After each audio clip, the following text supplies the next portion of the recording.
Илон Маск все-таки покупает Twitter за 44 миллиарда долларов. И на этой новости Dogecoin просто улетает на Луну. В заголовке указано 24%, но на деле в моменте рост составлял почти 38%. Согласно пресс-релизу, руководство Twitter приняло предложение Илона Маска о поглощении соцсети примерно за 44 миллиарда долларов. Глава Tesla заплатит $54,2 за акцию, на 38% больше их стоимости по состоянию на 1 апреля. Чтобы понять, дорого это или нет, 44 миллиарда долларов за социальную сеть. За эти деньги Маск мог купить весь Газпром, весь Русал и на сдачу еще взять компанию Яндекс. Но он не обратил на них внимания, а купил Twitter. Можно сказать, освободил птичку из клетки цензуры, потому что сам Илон Маск считает, что там было просто невозможно высказывать свое мнение. И теперь он все поменяет, как он сам и заявляет. Сделку о покупке планируют закрыть до конца 2022 года, после этого Twitter станет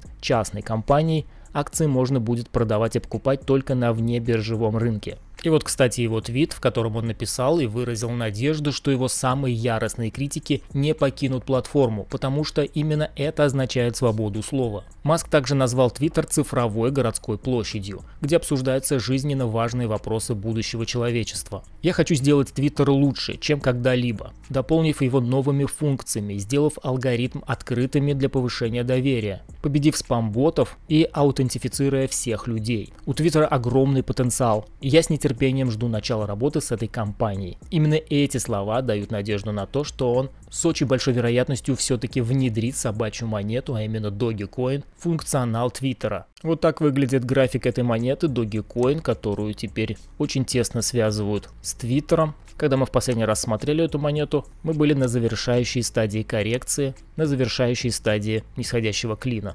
И вот 14 марта мы вышли из него, показываем намного больше объема, чем были до этого. Тогда еще и новостей не было о том, что Маск реально может купить Twitter. Но, видимо, кто-то уже знал и подкупал эту монету. За рост здесь говорит то, что объемы у нас все больше и больше, даже с учетом того, что цена находится еще ниже, чем, например, 5 апреля, но объемы выше, чем тогда. Пробили мы 200-ку, скользящую на 4 часах, и здесь потенциал для роста просто великолепный. У меня эта монета есть, я ее продолжаю держать, и цели в долгосроке здесь намного выше. К тому же официального никакого подтверждения о том, что Dogecoin будет внедрен в Twitter, пока нет, все это на слухах, и вполне вероятно, когда это все подтвердится, а это с большей вероятностью произойдет, цена может улететь очень высоко и резко. Поэтому вероятнее всего здесь коррекция по Dogecoin может быть завершена, и мы в начале стадии восходящего тренда. Для еще большей уверенности, тот, кто до сих пор сомневается, можно дождаться пробития вот этого уровня поддержки и сопротивления. Сейчас он выступает сопротивлением, и пробитие вот этой скользящей 200-ки на дневке. Если же мы и их пробьем и закрепимся сверху, то это будет еще одним большим таким жирным подтверждением роста. Но предпосылки существуют уже и сейчас. Что же касается всего крипторынка, сегодня он находится в зеленом цвете. В центре у нас собаки, которые показывают наибольший рост. Ну и объем торгов этих собак Dogecoin за 24 часа наибольший из всех альткоинов.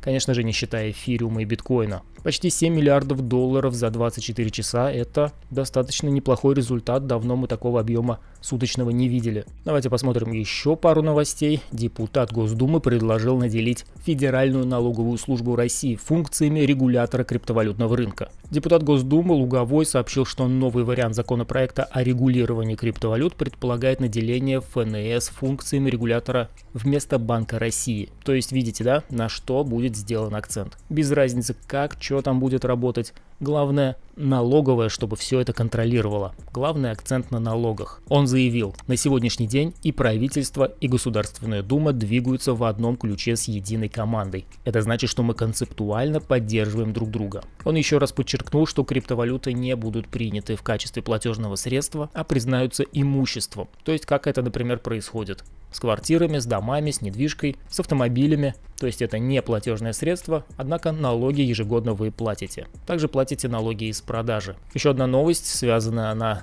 с криптовалютной биржей, самой большой с Binance и с Украиной. Binance объявила о запуске криптовалютной карты для беженцев из Украины. Она будет называться Binance Refuge Card. для текущих и новых пользователей из Украины, вынужденных переехать в Европу из-за вторжения России. Владельцы таких карт смогут производить или получать криптовалютные платежи и совершать покупки в странах Европейской экономической зоны. К тому же владелец такой карты сможет получать непосредственную помощь от Binance и других благотворительных организаций, то есть на нее вполне возможно будут кидать какие-то пособия. И эти пособия могут составить 75 Binance USD. Для этого нужно обратиться к местным некоммерческим организациям и подать заявку на это пособие. Крипта же будет автоматически конвертироваться в местную валюту при оплате картой, где бы вы ее не использовали. Ну и естественно, не все ее смогут оформить, нужно, конечно же, пройти идентификацию, пройти проверку KYC. Давайте теперь посмотрим статистические показатели. Третий топовый кошелек, за которым мы постоянно следим, сегодня приобрел еще 500 биткоинов. Кстати говоря, я тоже приобрел на этом росте биткоин, о чем вы могли узнать из канала Telegram вчера вечером. А топовый третий кошелек продолжает откупать коррекции и сливать при пробитии локальных хаев. Смотрим дальше. Индекс страха и жадности сегодня просто резко ушел из экстремального страха. Сегодня это просто страх, цифра 27, вчера была цифра 23. Биткоин Rainbow Price Chart вчера находился в зоне аккумуляции, немного мы цепанули эту зону, сегодня же снова поднялись в зону дешевого биткоина. Steel Chip, именно так она называется. За 24 часа ликвидировано более 41 тысячи трейдеров, забрали у них 218 миллионов долларов. Если вчера большинство было лонгистами, сегодня это шортисты, 75,5% составляют именно они. Ликвидаций было достаточно много, в последний раз такие ликвидации были 28 марта, практически месяц назад, и подобное большое количество ликвидаций нам намекает на то, что наверх гнать по-прежнему выгодно. Если, например, вчера я говорил о том, что наглядно здесь видно, что вниз гнать невыгодно цену, потому что ликвидаций становится меньше, то теперь вот на небольшом росте ликвидаций стало заметно больше, чем в последнее время. И с большей вероятностью движение наверх продолжится, пока это будет более выгодным, пока ликвидации не станут уменьшаться. За последние сутки шорты сократились более чем на 10%, лонги увеличились почти на 1%. Ну и динамика нам показывает, что лонги немножечко остановились, а вот шорты не просто остановились, они даже пошли вниз. Ну что и неудивительно, ведь их ликвиднуло. Очень хорошая вероятность того, что биткоин еще дальше пойдет вверх, хотя бы локально. Об этом нам намекает и вот этот график. Это индекс доллара. Он у нас находится практически на хаях, при том, что и RSI у нас находится на хаях. И вполне вероятно, скоро у нас может последовать вот такое снижение, потому что вот здесь отсюда мы падали, отсюда мы тоже падали. И, кстати говоря, если смотреть на временное значение, это как раз таки у нас был 2017 и падали мы до начала 2018 года, это прошлый булран. Ну, для кого-то это позапрошлый. Вот, например, предыдущее падение, когда мы в 2000-2001 году росли, биткоин, имею в виду, когда рос, индекс доллара также показывал снижение. И теперь, если индекс доллара отсюда также начнет показывать нисходящий тренд, биткоин, естественно, может на этом деле идти вверх. Поэтому здесь мы видим неплохой вариант на то, чтобы биткоину все-таки показать нормальный рост. Ну и давно я не показывал вот таких взаимосвязей. Здесь снова сравнивается биткоин 2018 и 2019 годов с биткоином 2022 года. Тоже треугольник, тоже все хаи и лои очень похожи. Выход из этого треугольника, тест треугольника, как и в 2019-2018 году. И после этого цена полетела наверх. И если такое же повторится, то уже с ближайших уровней можем увидеть рост на перехай. Опять-таки, если этот паттерн повторится. Но я все-таки торгую то, что вижу на графике. Паттерны, конечно, увлекательная штука. И мы как раз вот здесь находимся. Вот этот треугольник, который мы смотрели, тест этого треугольника. И якобы отсюда можем показать неплохой рост. Но давайте посмотрим более локальную ситуацию. Сперва скажу, что здесь ничего не изменилось со вчерашнего ролика.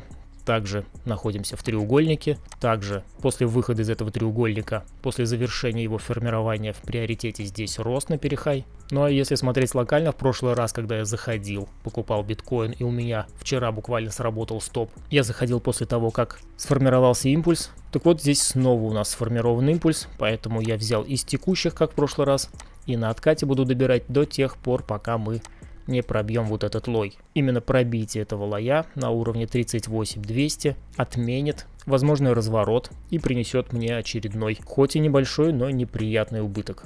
Давайте здесь покрасивее, что ли, нарисую отметку. Покупал вот здесь, даже уже сейчас небольшой плюс есть. Лимитники здесь также по Фибоначчи раскидаю. И стоп вот за этот лой, за начало нашего текущего импульса. Благодарю тех, кто досмотрел видео до конца. Подписывайтесь на канал, ставьте лайки, пишите комментарии. Всем удачной торговли и счастливо!